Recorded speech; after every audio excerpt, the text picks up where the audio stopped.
Good afternoon, ladies and gentlemen, and welcome to this month's press conference. We appreciate you joining us. This is the last press conference of the year as well, so again, thank you for joining us. I know we have a lot to cover with not a lot of time, but also we have a unique and special guest joining us today that the Secretary will chat about.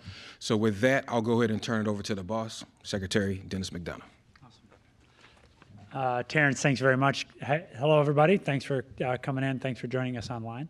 I have just one thing to say in my introduction, which is to introduce our guest today, Willie Clark, who is the VBA Deputy Undersecretary for Field Operations. He's joining us remotely. Willie has been leading our historically productive period here in producing claims filed at VBA, including claims filed under the PACT Act. So we thought it was an important opportunity as we head into the end of this calendar year for Willie to give us a brief on what we're seeing in terms of inventory, importantly, what we're seeing in terms of production, and then, of course, an issue that we talk about every month, what we are seeing on the backlog, and importantly, what we can expect for the next several months on the backlog, since we are now, a little bit more than 3 months, almost 4 months, outside the window of our aggressive outreach effort in the middle and end of summer. So all those veterans whom we urged to file claims with us, are now at that 125-day mark with those claims pending. So, or will shortly be at that mark. So, without further ado, Willie, thank you for joining us. I love working with you. I love talking about football with you. Most importantly, I love your commitment to veterans and to outcomes for veterans and the way you lead our field operations team at VBA with that specifically in mind. So over to you. Thank you, Mr. Secretary. And first, thank you, Terrence, for that gracious introduction. And Secretary McDonough, thank you for allowing me this time to share some pivotal milestones and forward-looking strategies we are working on in the Veteran Benefits Administration. Our commitment is steadfast to deliver more benefits more quickly to more veterans than ever before. This is not just a goal. It's a reality we create every day, and most important, we see the impact on veterans' lives. The PACT Act has spurred an unprecedented rise in the number of claims processed. Veterans are receiving the message that we want them to file claims, and that doing so will not reduce their current disability rating or their benefits. I want to emphasize that. Key to our progress is our strategic hiring. We have onboarded a dedicated workforce skilled in empathy and efficiency, ensuring that every veteran's application is treated with the utmost respect and urgency it deserves. With more than 32,000 VBA employees, well over 32,400 to be exact, working for veterans, combined with the automated decision support tools integration, these efforts have revolutionized our process. Now, if I may ask to please have the slide brought up. 2 weeks ago, for the first time ever, our claims processors produced decisions on more than 10,000 claims in a single day, 10,285 to be exact. Last year, we decided a record number of claims, over 1.9 million. The third year in a row, we set a record for most claims processed. And we are 23% ahead of last year's pace. As of November the 26th, VA has processed more than 9,000 veteran claims in a day, 17 times this fiscal year, and that's since October the 1st. Before this fiscal year, VA had processed more than 9,000 claims in a day only 3 times in our history. VA is currently processing claims in 147 days, 200 days faster than in 2013 when the backlog was at its highest. And we're within 4 days of the average days to complete a claim in 2022. These numbers aren't just statistics. They represent the lives touched and families supported. As we push to deliver more benefits to more veterans than ever in our history, it is equally important that veterans and their families know these decisions are decided correctly. When looking at the quality of claims issue by issue over the last 12 months, VA gets it right 95% of the time. And in fiscal year 23, we granted benefits 70% of the time. One recent example of the impact is in an engagement between one of the public contact members from our Providence, Rhode Island regional office and a Vietnam veteran who had just suffered a stroke and needed help filing a claim. Considering the recent PACT Act legislation, our employee assisted the veteran in filing a claim for coronary artery bypass graft related to Agent Orange exposure and hypertension. After completing the compensation and pension examinations, an expedited rating decision was made, increasing his overall service-connected disability rating from 0% to 90%. As a result, he received a retroactive payment and is now entitled to monthly compensation and healthcare services free of charge. Successful outcomes like this occur daily for veterans across the country. Our work ensures every veteran receives the benefits they have earned and deserve. The days to complete a disability compensation claim have been reduced substantially. Our inventory management has improved, reflected in the percentage of inventory processed in record time. More importantly, our grant rate has seen a remarkable increase. For example, the grant rate on all PACT Act claims is 76.5%. This is indicative of our commitment to getting to yes for our veterans, using every tool at our disposal to connect conditions to their noble service. However, we must also address the challenges. We anticipate the backlog, as our secretary mentioned, will increase due to the record number of claims that we received in August and September. This is not a setback, but a reflection of the trust and reliance our veterans place on us. We are addressing these challenges with a comprehensive strategy.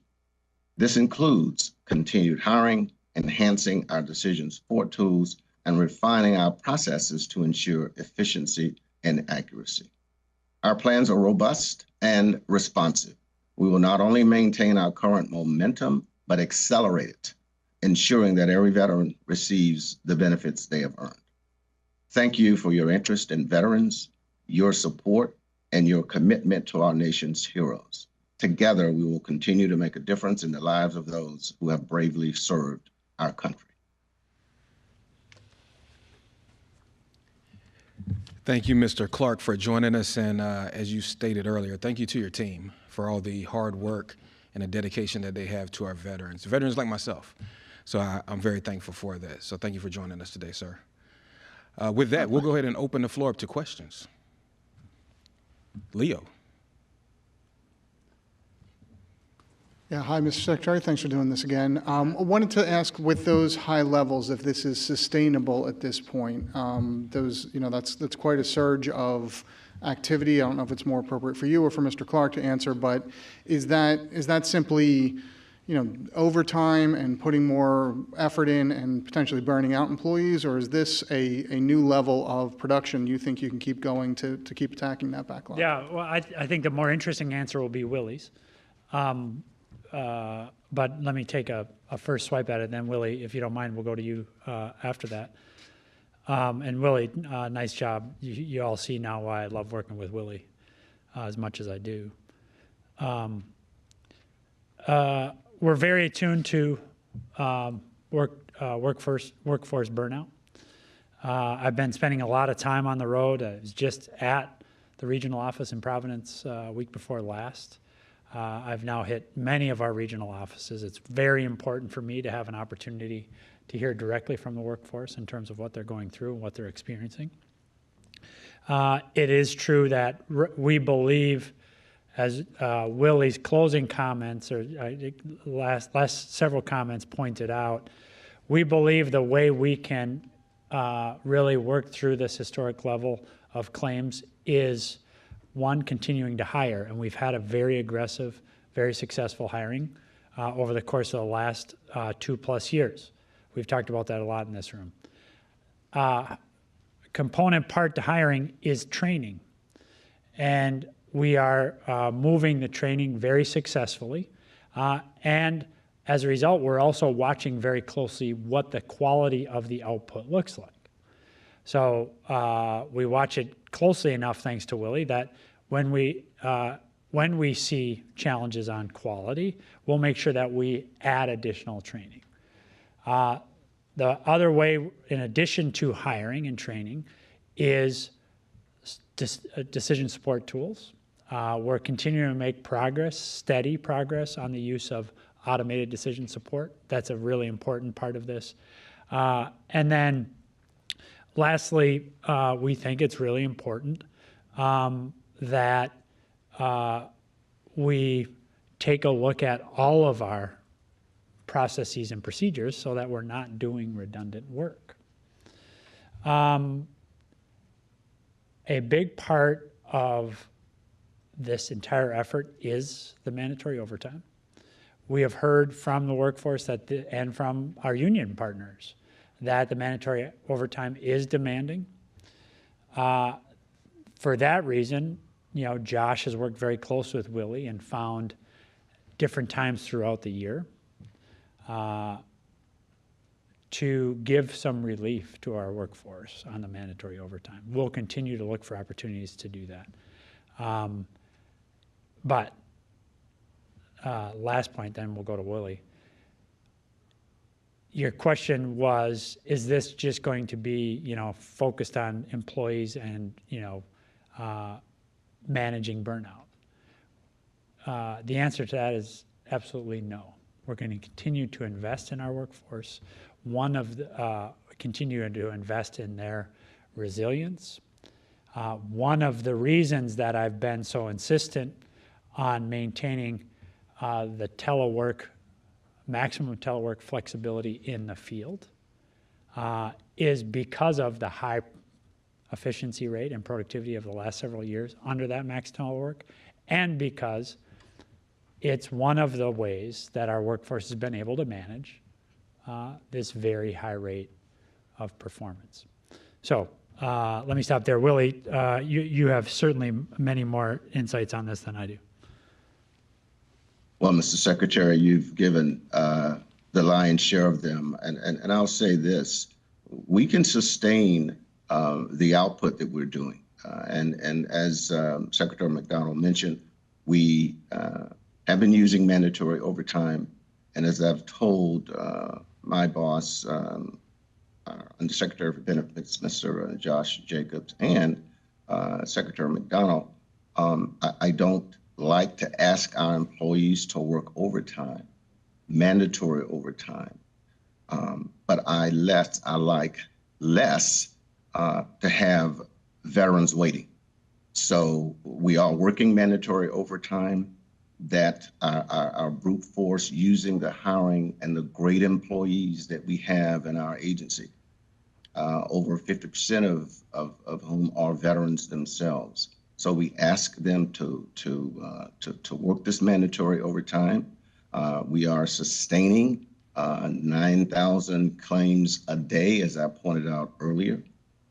This week, we had 2 additional 9,000 output days, but it's done with the veterans, our great resources, veteran employees, non-veteran employees, and we look forward to continuing to hire, continuing with the automated assist tools that we use that enable us to go faster.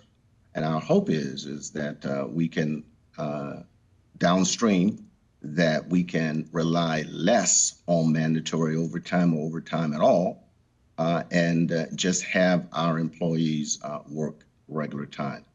But for right now, we're sustaining our hiring, we're training, and we are producing at unprecedented levels. I mentioned earlier, we had a 23% pace over last year. And every year continues to be record setting. What are the requirements right now for benefits processors for mandatory overtime? Did you hear that, Willie? I didn't hear the question. Go ahead again, if you don't mind. Yeah, what are the requirements right now for benefits folks for mandatory overtime? What's the requirement they're under? Yes, sir. The requirement is 20 hours per month for them to work additional overtime. And they're given, they can work those hours, those 20 hours, however they wish. They choose. As Secretary McDonough mentioned, we have 2 respite periods per year. We have 4 weeks during the summer, an additional 4 weeks during the holidays. In fact, we'll be starting our second respite period from the middle of December through the middle of January. And our employees have opt-out, 4 weeks of opt-out periods throughout the year that they can just not work overtime as a result of other things, vacation and the like. So the requirement is 20 hours per month if they are able to work that many hours. We do have employees that have disabilities, and if they are not able to work those hours, then they don't work the mandatory overtime. And how long has that been in place at this point? The mandatory overtime of 20 hours, we started that about 18 months ago, but our agency has worked mandatory overtime on and off as needed there for several years. Okay, thank you. Good, thanks. Good questions, thank you. David.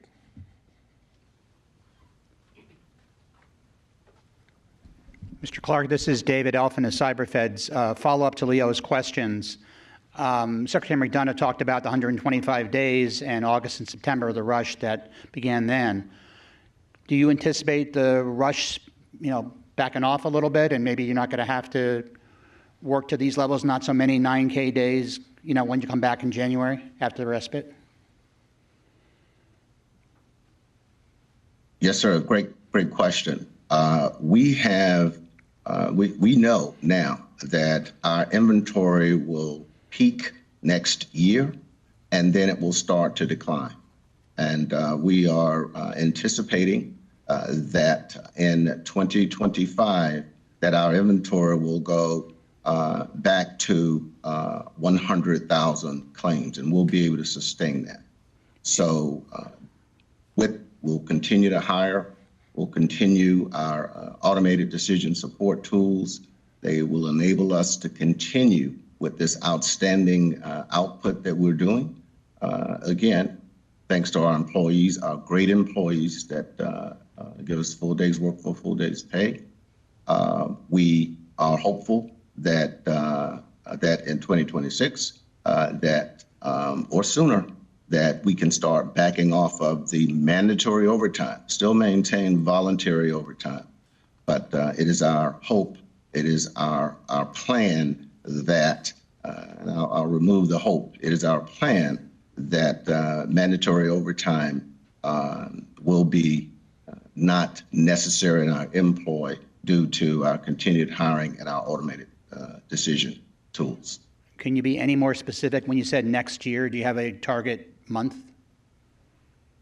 We're saying in 2025, understanding that veterans are still coming in filing claims, which we're happy about.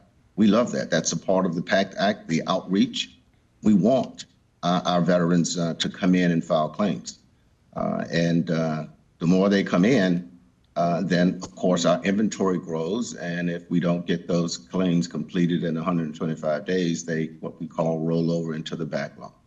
So our projections for receipts and our projections, we have an entity performance and analysis group that gives us some projections, and they've been pretty accurate. But we'll continue to get the outreach, get the word out to veterans and their families. And as the claims come in, we will ask and continue with the unprecedented production that we have going on right now. Thank you. Thanks for the question, David. We'll go to Lucy. Thank you, Terrence. Good afternoon, everyone. I wanted to get a little bit of background on a separate topic here with the equity team. I appreciate the heads up via email this morning about Laureen Carson's retirement. My question to Secretary McDonough is, when you all named Laureen Carson to lead the new equity team, did you all know that she wanted to retire so soon after naming her in that leadership position? Yeah, thanks so much. The answer is no, we did not. I think, we had Laureen in here in this room with us. I think you may have picked up on how much I admire Laureen, and she's had an unbelievable career at VA, 34 years, with a legacy of caring and committed service to veterans, their families, caregivers, survivors. She started in the Newark regional office and continued in that career. She rose through the ranks of VBA. And we chose her in 2023 because of her remarkable experience across many assignments. Her work over many years has helped us deliver on our nation's promise to vets that we'll take care of them after they've taken care of us. And I will just say I will sorely miss Laureen Carson. And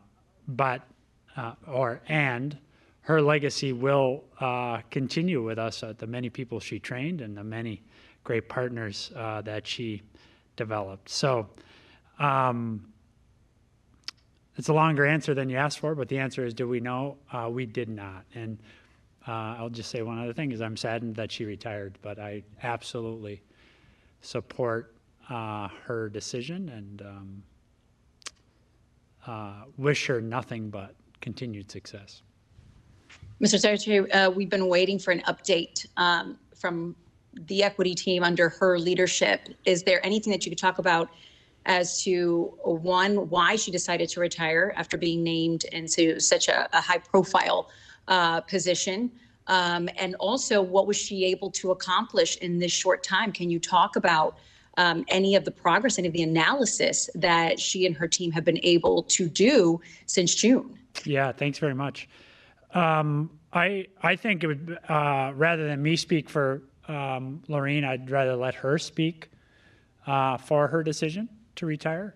I can speak for myself, though, again, when I say that I'm saddened that she retired, though, again, no one has earned that. There's no more hard-earned retirement than Laureen's, I'll tell you that. So I'll let Terrence work with you to get, in Laureen's words, why she chose to retire. I think it's important to note that you're right, that we've been working with Laureen and, importantly, her team to continue to make progress on the equity questions. These have been issues for decades. And we are going to continue to work them. I'm very pleased that Undersecretary Jacobs also announced that Army veteran and 27-year VA employee Cheryl Rawls will be named as the Director of the Office of Equity Assurance. Most recently, she led the department's Outreach, Transition, and Economic Development Office. We call that the OTED office. And that's responsible for global veteran and family-centric outreach, community and stakeholder engagement, and the Transition Assistance Program. So I have every confidence that under Cheryl's leadership, The Office of Equity Assurance will continue its work identifying disparities that exist within VBA, understanding their root causes, and eliminating them. And when we have updates on that process, Lucy, I promised you before, and I promise you again today that we will share them with you. We've appreciated your attention to this matter and your interest in it, so we'll be reporting it out to you. Secretary, just very quickly, anything that you can say about whether the work has continued behind the scenes or did it come to a stop? How has the work itself, the analysis itself, been impacted by this announcement, by this transition? You know, the work obviously continues, is a major priority of mine. So I ensure that this work continues. And I don't have any, as I've said to you now, I don't have any update on the analysis or on the decisions in that space. When we do have them, I'll definitely make sure that we share them with you.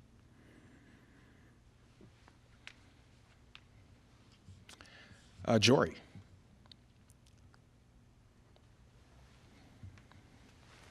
Good afternoon. Thanks for doing this. To follow up with the hiring the workforce element of things, about a month ago with the last one of these, Mr. Secretary, I know you were talking a little bit about some of the recruitment and the retention incentives that VA has at its disposal, whether that's in the PACT Act or otherwise, and that some additional things were in the works. Do you have an update on where things stand with that and just, you know, getting people on board and more importantly, getting them to, you know, stay on the job for, you know, a long period of time? It's a really good question, Jory. You know, we just published last week our most recent update of the workforce dashboard. And I'll make sure that we get that to you. Inside that dashboard, which I forget if that's the fourth or the fifth of the workforce dashboards we've published, we have updates on where we're using various hiring incentives, recruitment incentives. I don't have anything over and above that for you right now. I will say that two things about hiring. I think we continue to make good progress on hiring, but I have been very clear with Undersecretary Elnahal, for example, and Undersecretary Elnahal has been clear with me and with his workforce that now that we have had such a successful year of hiring, we have to make sure that those new employees are seeing veterans. And we have to see that the increased outcomes, the increased hires translates into improved access for our veterans. And have every confidence that will be the case, and we'll continue to update you on that throughout the year as well. And on a related note, I think the VA put out research recently saying that employee satisfaction is, you know, positively correlated with veteran experiences, that, you know, they both, you know, trend up in the same direction. I don't think that's a startling discovery, but, you know, in terms of, you know, that recognition and making sure that both the veteran and the employee experience continue to trend upwards, any further updates on just what more VA, or what VA has done and what more VA can do to ensure that? Well, you're right that employee experience and veteran patient experience are oftentimes different sides of the same coin. And that when our employees are feeling valued and invested in, the care is going to reflect that. And so that is why we have prioritized our work on the reboot task force. We talked about this last month too, where we are aggressively countering any manifestations of burnout among our workforce. This is why I was so pleased that the President's executive order on artificial intelligence last month, or I guess that was earlier this month, the months run together, highlighted that the first use cases for artificial intelligence here at VA will be use of new AI technologies to directly address clinician burnout questions.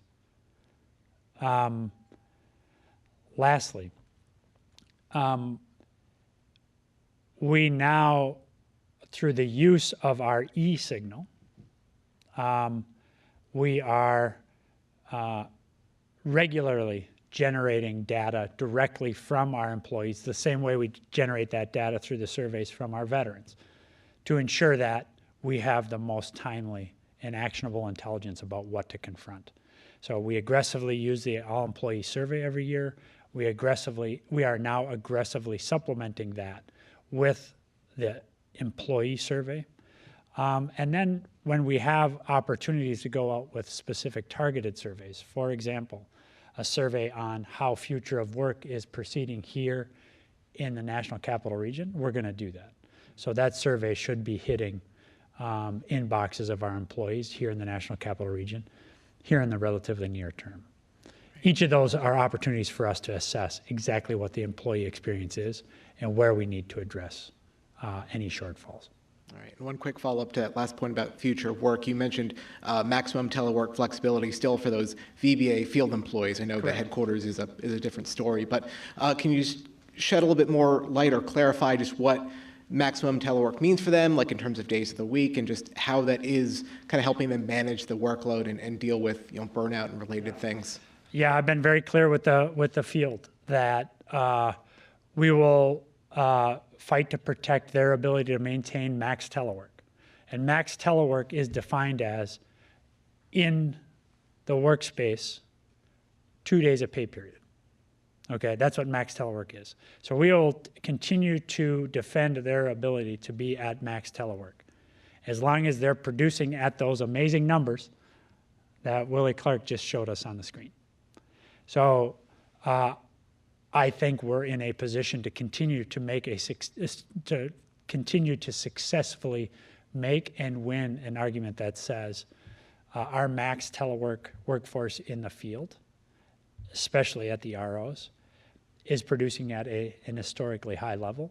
We're measuring the productivity. We have the numbers to show. And as long as we continue to do that, I feel like we're going to win this argument. All right. Thanks again. Thanks. Thanks, Jory. We'll turn to Quill. I feel like I just chatted with you. Does seem recent, doesn't it? I hope you all had a great Thanksgiving. Same to you. And I think you'll know that I want to ask you about the mortgage pause in foreclosures. I'm wondering, can you tell if that pause is working and if the services are agreeing to pause on this? I have spoken to veterans even since the pause who are getting a mixed message from their mortgage servicers saying, "Oh, we don't care what you read on the internet. You still have to pay." How can you tell if that pause is working? How many people it's helping? Yeah, thanks very much. Before I do that, let me just comment, Will. Quill, I heard your reporting on the Greater LA homeless situation. I thought it was a very fair story. So I thank you for it. I think it was a very in-depth story. You obviously reported it out very hard. I also noted, I have recently joined the veterans there on campus in the tiny homes. They have a kind of self-governing board that meets every Thursday morning. Their time, it's afternoon, our time. But I was able to join them recently for the meeting, and what I thought was interesting is that the issues that they're working through in terms of self-governance, the issues that they wanted to talk to me about in terms of the VA role, very closely tracked to the issues you reported out. So I just want to say thank you for that. Now back to your question. We have notified the public of VA's call for mortgage servicers to pause foreclosures on all VA-backed loans.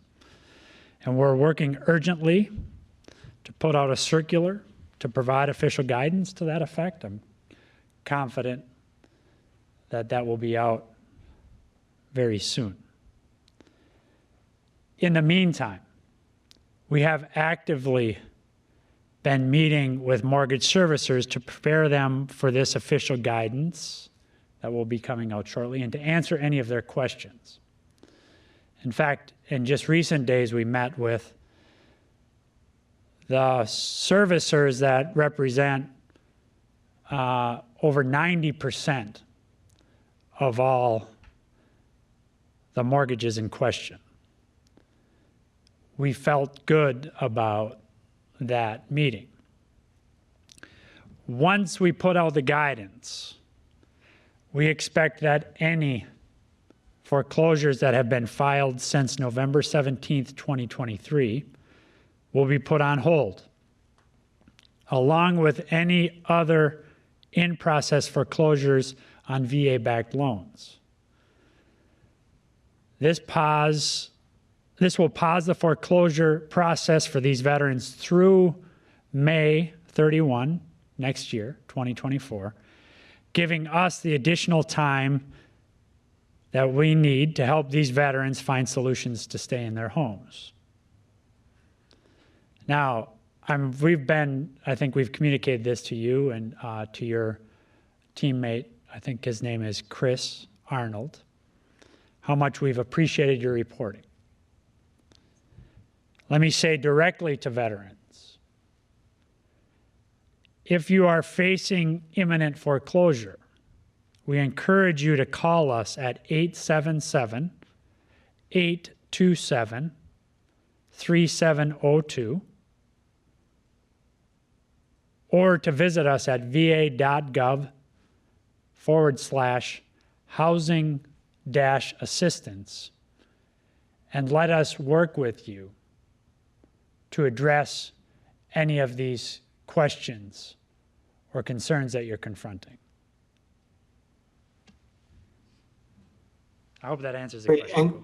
And thank you so much. And we have heard from a lot of people who were delighted, to say the least, when that pause came through. But there are 4,000 or so people who were already foreclosed on who were in this forbearance program. Is there anything VA is going to be able to do to repair the damage that has happened with them?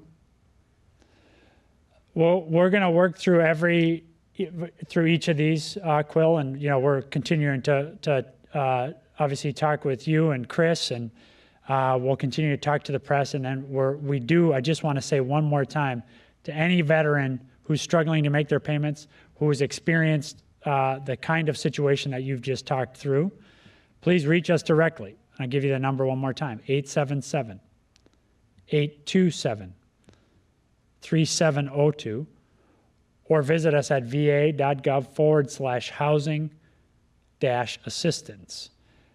So we can help, we can advise, we can work with you so that you can manage your situation, which is going to be unique to any others. So please be in touch with us. Again, I hope that answers the question. Yeah, and I'll, if you'll indulge us a little bit later, Chris is on the call. He broke this story and he has a couple of questions as well. But I'm just wondering, in the reporting of this, it seems that people in industry and VSOs and lenders and people on the Hill saw this coming. They knew that when the forbearance was over, there would have to be a way for vets to get back onto payments. And they had been warning about this, as far as we can tell, since the forbearance program ended a year ago. I'm just wondering what happened. How did this not get fixed and seen sooner? I mean, who was it in the VA who knew this was happening and thought it was fine? Yeah, I'm not sure that anybody thought it was fine, Quill. And we're constantly striving to be better. If there's anybody to be held to account here, it's me. I've said that in this room a lot. I happen to believe that. So we'll make sure that we understand what went wrong in the past.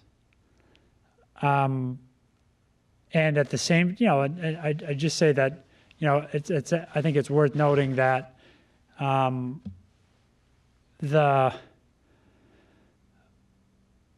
our team, was able to work with some 80,000 veterans on their mortgages during the course of the pandemic. So I'm very proud of their work on that. I want to just underscore that. And I think that's been borne out in your reporting, and I think you and Chris have reported that. So I've appreciated that. But believe me, we'll go back and find out what happened. Right now, though, we want to make sure that we're working with those veterans those veterans and their families affected by this transition. And we're standing by to do that, and we're going to make the changes that we need to. And especially in this period where we can maintain the moratorium and the pause on all foreclosures until next May, so we can be in a position to roll out further support to manage this transition. Thank you. Thank you so much. I hope you and your team have a great holiday. Thank you, Quill. We'll go to Rebecca. Good afternoon, Rebecca. Good afternoon. I just have a quick follow-up on the benefits claims, and apologies if this was in the slide that you showed. It was a bit hard to read that. Well, no worries. I'll ensure that I get the slide to each of you, so that's on me. Great. Well, I heard mention that the backlog is expected to grow with the increase in claims in August and September. I didn't hear any actual numbers attached to that. So what is the projection right now for how much the claims backlog is expected to grow, and where does it stand right now? Yeah, Willie, you're bound to have better numbers than I have, but let me take a swipe at this. I was just looking at my dashboard this morning, and my dashboard is it always lags a bit. But I think the backlog is about 308,000 cases as of my dashboard. And again, that could be last Friday's numbers, for example. The overall inventory of claims right now at VBA is a little over 1.1 million. And we should be anticipating days. If I just go back and refresh for you guys, the days we're reporting out in terms of claims filed, and let's just take that period. Are you not hearing me or something, Rebecca? Oh, you're waving at me. Sorry, somebody was waving to me off screen. Okay. Apologies. Tell them I said hi too. So you'll recall at the end of July and beginning of August, we had days where we were getting 20, 25, 30,000 claims filed a day. And so you can't directly translate that from then to now, because some of those claims will have worked through, right? Willie gave the average about 140 some days.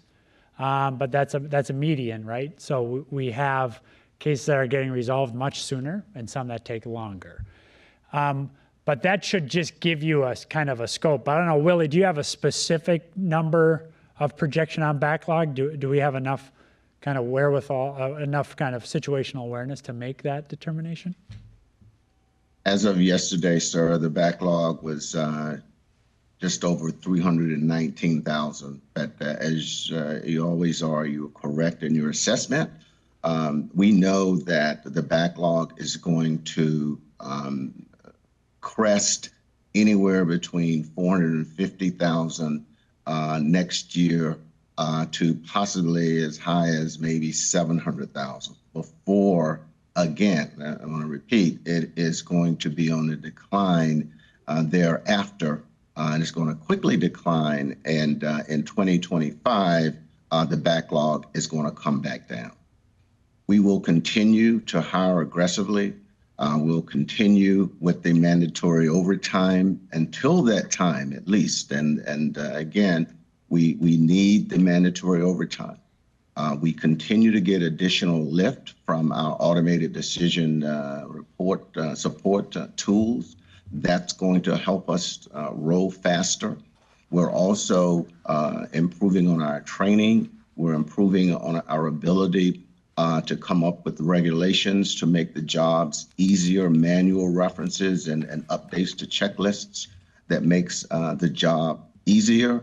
But I did mention that there were some headwinds, there were some challenges, and these are some of those challenges that the backlog and the inventory, which right now, as of yesterday, stands at a little over 1,077,000. But it will continue to grow. Thank you.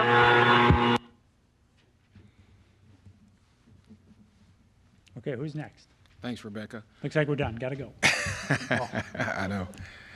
We'll go back to Chris, go to Chris back at NPR. My apologies, Okay, great. Chris. Can you guys hear me? We can. Yeah. Thanks, Chance. And Secretary McDonough, nice to meet you. I wish I was there in person, but. Well, nice to meet I'm you not too. in, And it's been a while since I've made this joke, but we're happy to hear that you got the audio thing figured out. It took Quill a couple visits to make that happen. But anyway. Will was telling me about that. Yeah. What do you when we guys have care about fly-ins with audio lots of anyway? It's no reporters, big deal. The audio is always busted at NPR. I don't know. It works on the radio, but. There you go.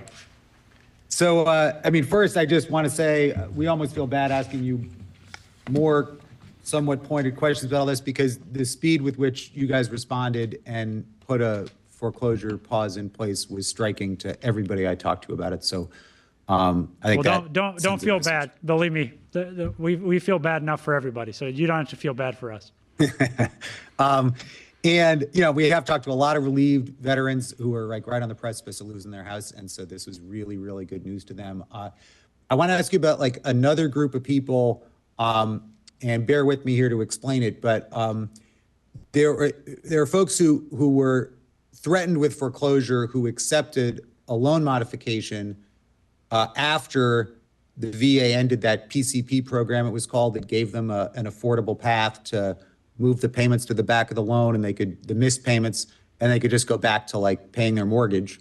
When that went away a year ago, people didn't have any good options, and a lot of them felt sort of forced into accepting a deal where, like this Vietnam veteran we talked to in the last couple of days, his interest rate went up to 8% on the loan mod. He was told on the front end, hey, look, don't worry, the payments will just get moved to the back. It'll be affordable. Your interest rate's going to stay the same. He's in a wheelchair. His payment went from $1,750 a month to $2,400. He's got a very small pension. His wife works a couple days a week at the mall, and they can barely afford the water bill now and stuff. And he's not buying groceries. And we're still trying to get numbers on this, but it seems like there's a lot of people who got sort of forced into these bad loan mods and it wasn't what they were promised on the front end when they took this forbearance, when they needed the help.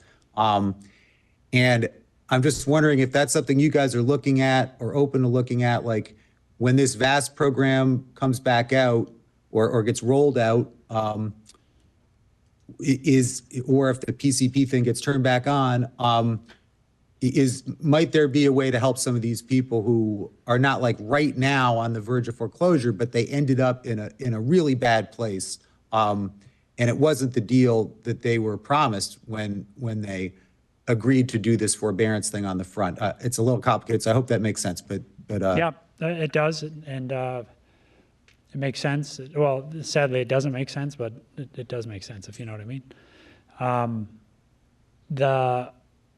I want to start where I started in answering Quill's question, which is first and foremost, we want any vet who is struggling to make a payment to reach out to us directly at 877-827-3702 or to visit us at va.gov/housing-assistance. We are standing by to help them, to advise them, to work with them so they can manage their unique situation and keep their house.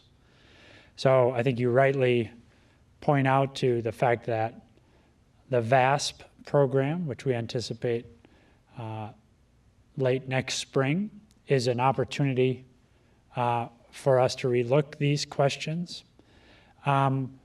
But we're not just waiting for that. As I said, and as you just acknowledged, to those veterans who are currently facing foreclosure, we're calling on mortgage servicers to pause those foreclosures on VA-backed loans. We're confident that we will get their cooperation on that. For those veterans in a situation like the one you talked about, Chris, who are not facing foreclosure, but who are struggling with their loan payments, we are here now to help. There may be bigger policy fixes later, but we want them to be in touch with us now. While we don't have the authority to change the loan terms or the interest rates, we do have assistance like financial counseling, loan technician support, and more that are available anytime, starting now. We're also concerned, obviously, to hear that some of our vets feel that they've been misled. So we're looking into that and talking to other federal partners who are constantly looking at questions like consumer protection.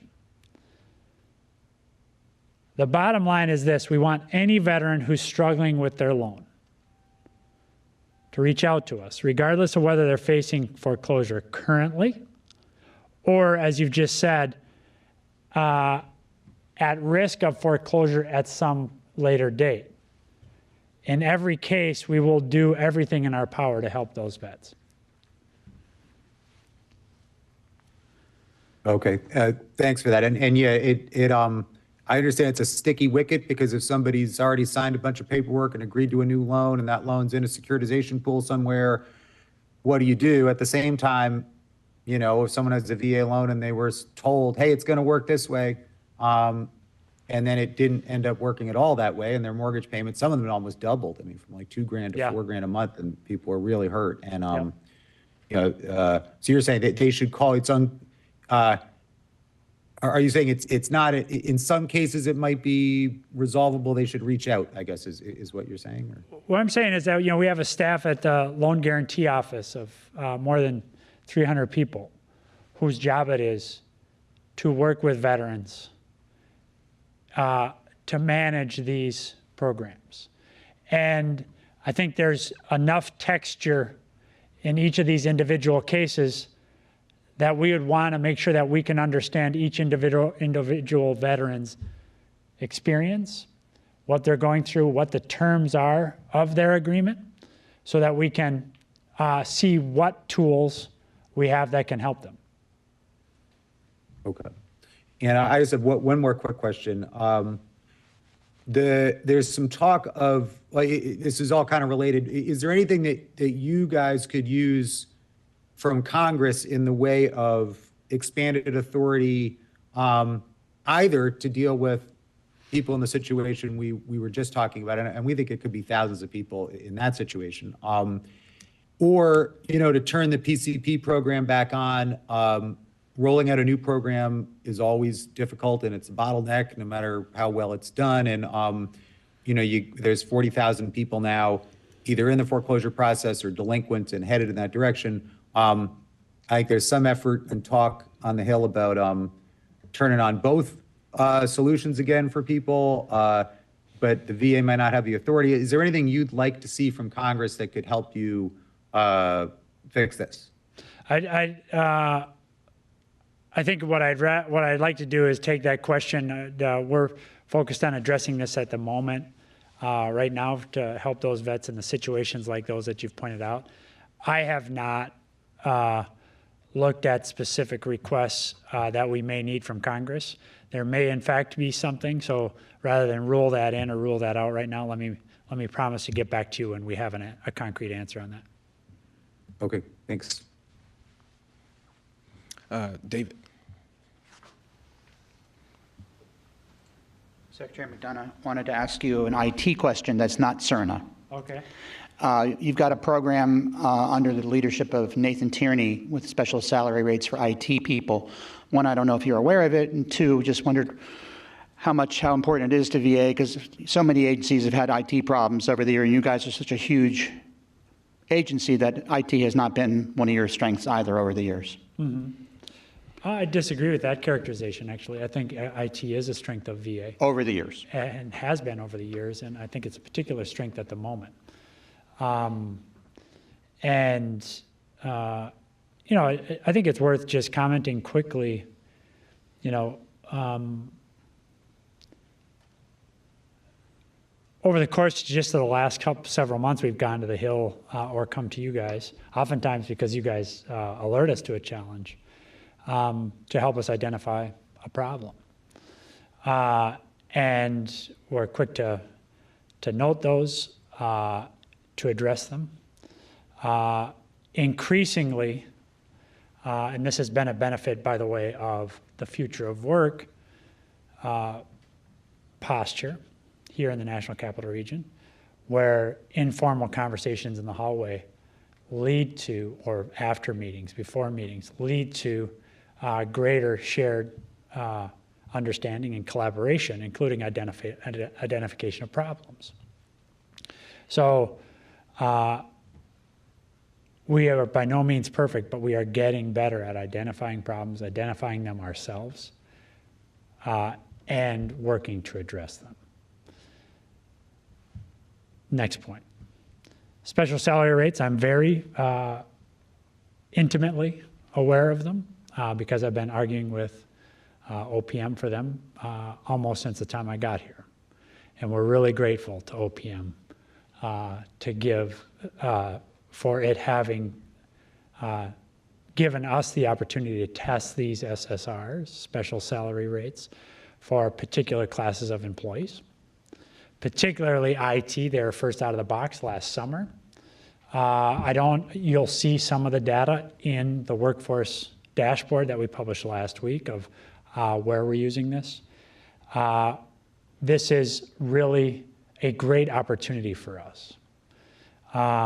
And we've talked in this room, and many of you have reported on the innovative recruitment efforts we've been undertaking, including in the Valley, in Silicon Valley, and in Seattle, for example, where we've had aggressive outreach to that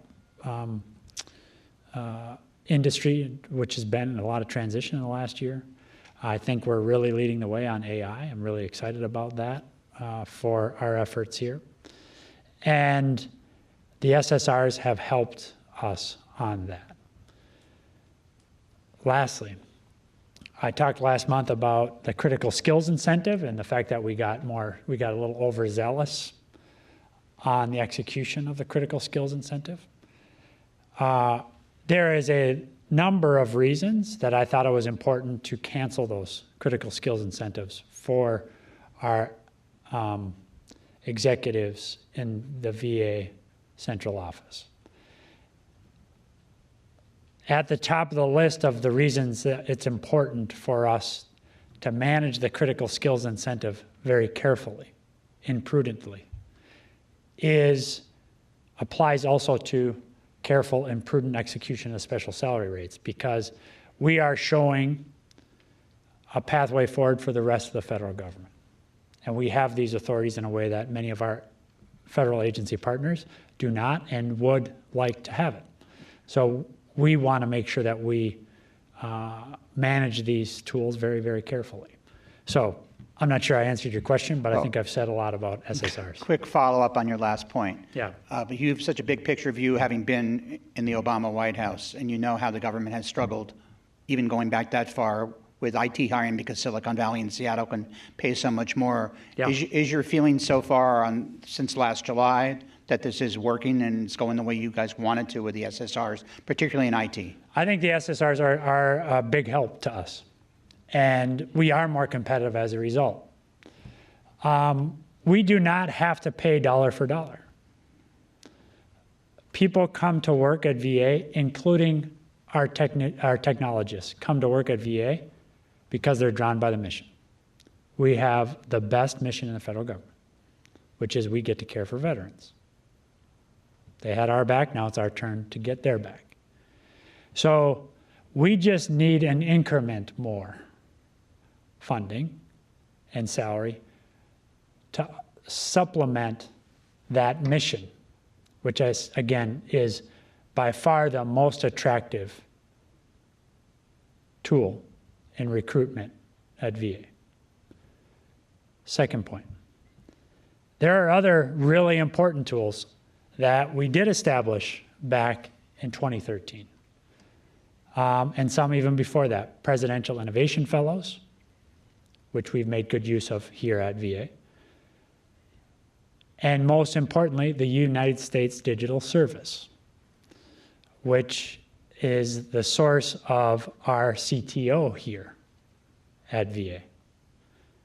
Charles Worthington came to us initially as detailee under the U.S. Digital Service Program.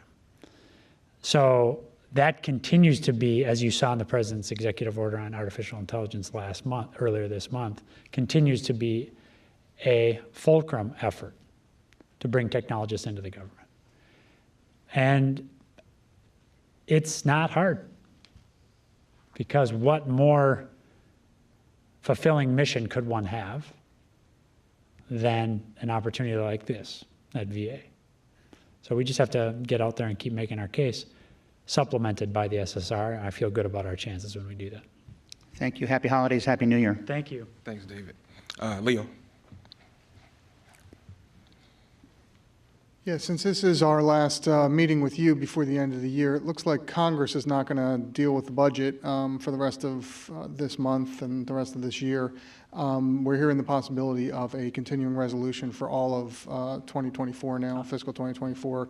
What would that mean for VA? I know there's advanced appropriations. I know you've talked about some of limiting with this budget impasse, the impact on veterans, but I don't know what happens if we don't ever get a budget and we just have to push this forward to 2025. Yeah, I think rather than comment about that right now, because it's so speculative. Let me just say, Leo, that we're able to do what we do much more effectively when we have a full year appropriation. I've made that argument in here a lot of times. Things like hiring are more difficult under a CR. But I don't really want to kind of really make that argument right now, because I really hope that Congress takes advantage of this time between now and middle of January to get us a full year, an appropriation for the rest of the year. Both the House and Senate have passed bills now, and for VA, I think it would be great for them to get that done. And we've proven that things go better when we have that, and I think we've also tried to reassure Congress that we're a reliable partner. We try not to surprise them. We try to be very careful in our investments. We're really proud of our team. We just got our 25th clean financial audit.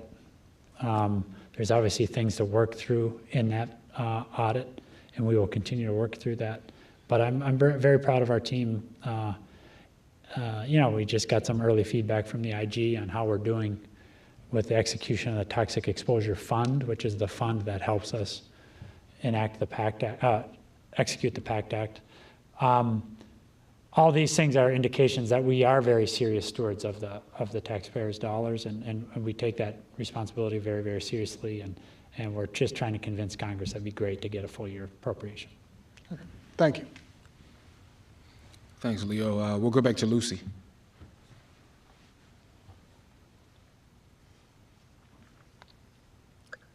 Hi, I'm so sorry about this technical difficulty here. Just going back to a little bit of the history of Ms. Carson's retirement here. I'm curious, I'm learning a little bit of information. I'm curious to know whether she was one of the 170 VA leaders who had to give back a piece of the $10 million that was doled out in the Critical Skill Incentive Program. That's something that I know that Leo reported on back in September. Yes. So full credit there. But is Laureen one of the people that had to pay back some of that money, and did that affect her decision to retire? Yeah, Lucy, I really appreciate the question. I should have said, by the way, as I said to Quill, in his reporting on West LA. I saw some recent reporting that you did on veteran response teams, which I thought it was very powerful reporting, so thank you for that. I really want to respect Laureen's ability to speak for herself on her decision. You know, I love Laureen Carson. I love working with her. I love her poetry, by the way. She was the poet laureate of the VA. And I miss working with her a lot. I'm just not going to characterize the decision she made. I'd really rather she do it.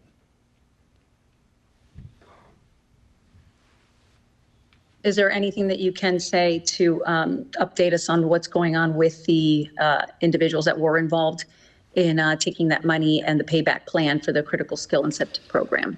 Yeah, you know, the critical skills incentives for executives in the National Capital Region here, we canceled those. So each of those executives have either paid that back or are working through a payback plan or are using the established process to appeal. And so I don't have any kind of summary of what's happening in there. We've tried to be very transparent about the fact of the decision in the first instance, the fact of the decision to cancel, why we canceled, and now we're just going through the mechanics of that process of getting the critical skills incentive payments back. Do you still maintain, sir, that this was a no wrongdoing and that this was basically an issue with implementation? I maintain that this was overzealous execution. I have not said that there's no wrongdoing. I've said that any accountability here should be assigned to me because this happened here. And I'm responsible for what happens in the agency. I do not believe that there's any evidence or any reason to believe that this was somebody trying to benefit themselves. And in all cases, to ensure that we handle this better going forward and consistent with the answer I just gave to Dave about all of the pay authorities and incentives that we have, we did ask the IG to take a look at it himself. And so we'll anticipate a report from the IG when he's ready. And so I don't want to speak for him on that, but that'll be an important opportunity for us, for me, to learn from my mistakes here and to make sure that we don't repeat them in the past, in the future. Thank you. Jory.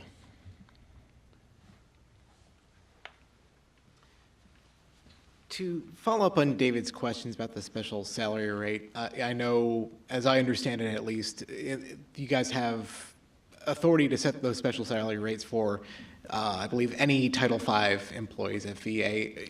Recognizing how well it's been going for the VA OIT side of things, the IT and the cyber employees, are you guys looking at other areas to implement a special salary rate and to kind of, address those acute? Yeah, we don't have carte blanche on them, Jory. We work with OPM to get SSRs for particular classes of employees. Mm-hmm.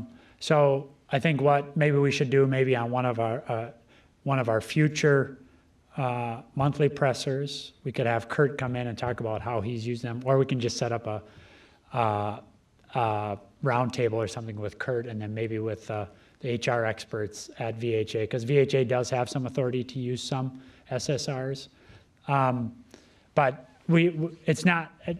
Right now, we have a lot of flexibility for SSRs in IT. We have some SSR opportunities in VHA, but much more cabined.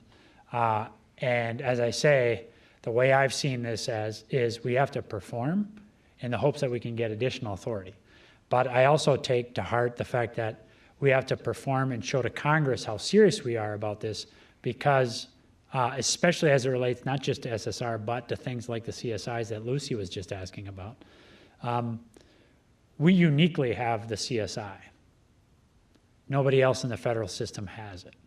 So we want to be able to show that we can use that not as an end of the year bonus, but rather as a critical incentive, an incentive for critical skills that are in short supply, which is why, for example, we used the CSIs to good effect across the enterprise, outside of VA central office, for things like police, which is a critical skill, which is in short supply in many of our markets. And as a result, this last fiscal year, after several years of net losing police officers, we grew the force by 7%. That's a good outcome. Now, that's a better outcome. It's got to get much better for us to catch up with the vacancies, because we really rely on our police to do a lot of stuff, and they're the best trained workforce, police workforce in the federal system, particularly as it relates to de-escalatory tactics. I'm really proud of them. I want them to know how proud of them we are, and we want to add personnel to their teams. And as far as your interactions with the Office of Personnel Management on this, I know, I think about a year ago, you guys were leading the charge government-wide for kind of the special salary rates that we know that Yes. VA's now kind of, at this point, the only ones, I believe, Right. using it. You know, is OPM keeping an eye on this, seeing as you guys are leading the charge in this, and just kind of what are those interactions like? OPM is a great partner to us. They're constantly helping us out. The administrator over there, the director over there, Kiran Ahuja, has been a great friend of veterans, a great friend of VA. So yeah, they're watching us like a hawk. You know, they got the pencils very sharpened, and you know, we feel duty bound to make sure that we're doing a good job with this authority. All right, thanks. Thanks. All right, I think that does it. First and foremost, I want to thank Mr. Clark for joining us today. His insight on where we are and what our teammates in VBA are doing for our veterans on the claims front is historic. So again, thank you, Mr. Clark, for your participation today. Thank you, Mr. Secretary, as always, members of the press, and most importantly, our workforce. I wish you a happy holidays as we head into 2024. Thanks, everybody. Thanks, everybody. Terrence, thank you, man. Thanks, Willie. Appreciate you.